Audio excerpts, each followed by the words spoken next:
Hi, I'm Jake Mace with Phoenix Longevity Arts, and we're going to showcase a couple different moves from the Kung Fu system, 2 moves from the Chin Na system, and 1 move from our Tiger system.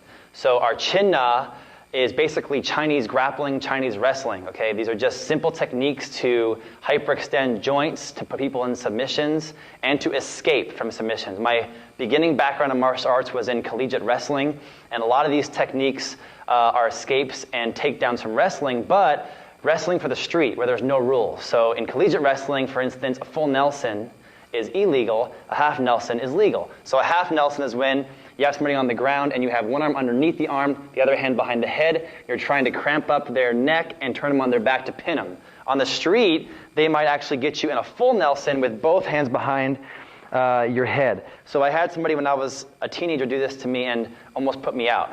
So now we know the escape. When they get you down, they're cramping you up really hard.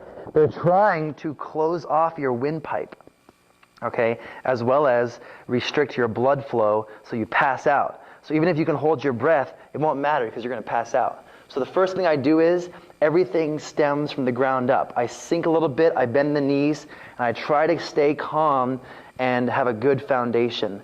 Then I grasp my hand extremely strong. I put it on my forehead and I lift it up this way and give support to my neck, protecting my blood flow. Okay? So I'm meditating with my hands like this, but I'm grasping it really hard because he's going to be as strong as he can go. So strong. I'm going to put the hands here on my forehead and try to lift up with a good strong stance. And as soon as I lift up, I'm going to drop my elbows down and try to break it. They may not let go, which is fine. We're just trying to cause them some uncomfortable holds. Okay? So again, when they go underneath, they push us down, we're going to lift and then drop. Immediately, we're going to step on the instep and break their foot. Then we're going to trap out their knee. Okay? Then as soon as we do that, we're going to step behind them and sink into a low stance so that my center of gravity is down. Then I'm going to turn and try to drop him on the ground. Just like that. Okay? Again, let's go from the side. As soon as they grab us and they push us down, okay, I bend the legs. I protect my head by lifting it up this way. Then I drop the elbows down this way. Step on the instep. Trap out the knee. Then step behind him and drop my center of gravity down and turn and twist and try to throw. And that way my stance is superior and my position is superior to his. One more time from this angle. Underneath. Sink the stance. Lift the head. Drop the elbows. Step on the foot. Trap out the knee. Step behind and get hip to hip really close. Then just turn. Torque the body and turn him onto the ground. Okay, there's the first move. Second move in the same category. It's a Chin Na move where they get us with an arm choke from the behind.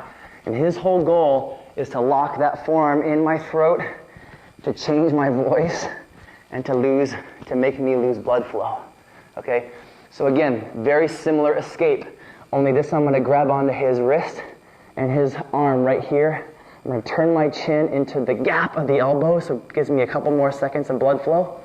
And I'm going to pull his arm down as hard as I can. Stomp onto the foot and trap out the knee and step behind, but keep the arm.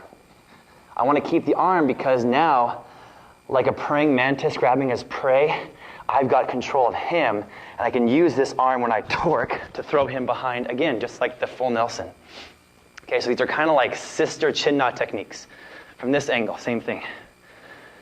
He's going to grab, I'm going to grab wrist and forearm, and I'm going to turn my chin into the gap as I pull down. I'm going to stomp on his foot and trap out his knee and step behind and keep control. Then, I can even use my elbow and go to the head or the neck, but keep that arm. And then turn and throw him back. One more time from this angle. Grab wrist and forearm, and sink the stance and pull down. Turn the chin into the gap. Stomp on the foot and trap out the knee and step behind. Then turn and try to throw him onto the ground. The key is short, explosive technique, okay? And the last movement is a little more of an offensive Chin Na from a punch. So when they go to punch in this way, whenever somebody squares off into a fighting stance with me, I want to have a rooted position. So I don't care if you study karate or aikido or taekwondo or Krav Maga or anything. Every fighting system, Every athletic sport has an athletic leg position and kinetic energy that stems from the ground up. Okay, so we want to have the same thing in Kung Fu. When they have their stance, no matter what they're doing, we have our stance. Nice and low, with my hands in front in whatever position I want. When that hand comes in to punch me, if it's let's say it's the front hand, I'm going to have a good mobility in my legs. So again, turn. Okay? When he comes in, I'm going to even block it this way. So that's move number 1. I go here, and I try to grab on. Again, here, try to snatch it. So once I snatch it, I have control. I'm going to step behind him and pull his arm right against my body, and then use my entire body down into the ground. Okay, the key is, I'm only 190 pounds, I'm 6 feet tall. There's always somebody bigger and stronger than you. So my arm is only this size, my body is much bigger. So use your body. Okay, so again, from here, let's do it from this angle. One time. From here, I block. As I step behind him, I snatch the arm and I pull it toward my body. And I drop onto it that way, using the shoulder and the elbow to create pain in him so his body will follow. Okay? One more time from this angle. I'm going to block, snatch and step behind, and pull it toward my body. Okay? Then drop, push my knee into the ground. I can hold him there. I can hit with a back fist. I can just push and create separation and then get away. Okay? Because mostly Kung Fu is about defense and getting away and surviving. So if he was already down, we would want to get out of there. Okay, last time. So this time a little bit slower. We're going to go here. We're going to lock, step behind, pull the arm toward my body, and then drop on it with my entire body. Okay? Here. Snap. Okay? So we have 3 moves to practice at home from the Chin-Na fighting system of Kung Fu. I'm Jake Mace. Visit us at phoenixlongevityarts.com or check out our other YouTube videos to see some more skills from Kung Fu and from Tai Chi.